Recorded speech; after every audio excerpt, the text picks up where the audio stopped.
आशिकन जो गोश्त ते आशिकन जो गोश्त ते आशिकन जो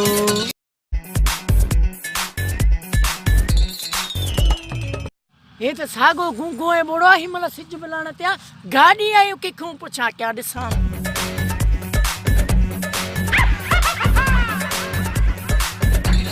ए हला गाड़ी के मलैंदी यार आथण नारी अले छा दे थोरो तेज गला गाड़ी के मलैंदी राथण नारी गाड़ी मरी अरे यार गाड़ी तो चवे गाड़ी में चरी नि कुंजल मा छो खातो सही गाड़ी नहीं दादी अला बिस्त नसीब कर दे अरे भाई गाड़ी के मलैंदी है नम के देर थी या गाड़ी के खणी हले दे गाड़ी दे खणी हले ना गाड़ी के मलैंदी तो जे कहीं रोड तो इंडिया ने या असा खबर कोने का को सवेला बुधाइया ने सिचु लई आलियो अरे यार अरे अंधो बेकान रूटो बेकान मुझे छोड़ा रला है गाड़ी हले गाने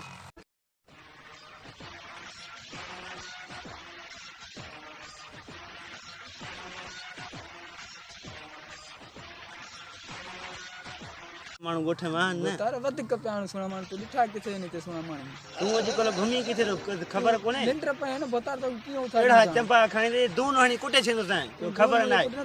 मंडा हेरे जुड़े मनी पर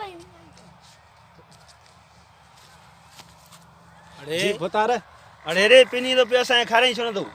ता भुतारण के छाजी खोटिया बाजू ता सता के जो डोरी आशिक माण्हुनि कुछ जनी कान था सबको पाने मशकूर में पूरो लगो पिया काडो वणो असां शेर सफर में कुछ मिले ही कान त खाईंदे हां भुतारण के तो सा कारोड़ी दादी 20 दा मिलन जो तू चाहे होटल में पीथा च अरे हाणे जो फितरो मिलियो किरेगी भुतार पिनण ते टैक्स आ तो दे तो फरड़ो पे दोसा के तो मिले 2000 मिले छा थिंदो ने मु हल ठीक है हल हाणे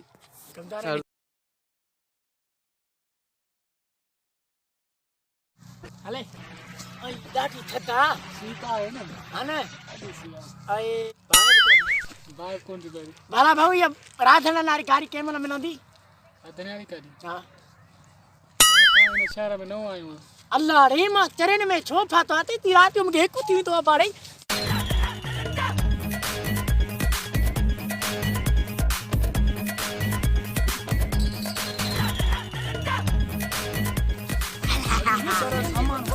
सामने सुनो बीटो दे यही तो यार चंगी आहे हां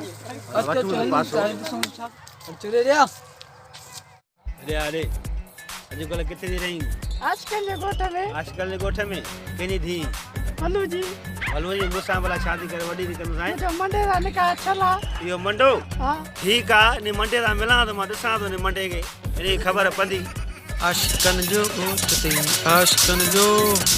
आशिकन जो गोश्त ते आशिकन जो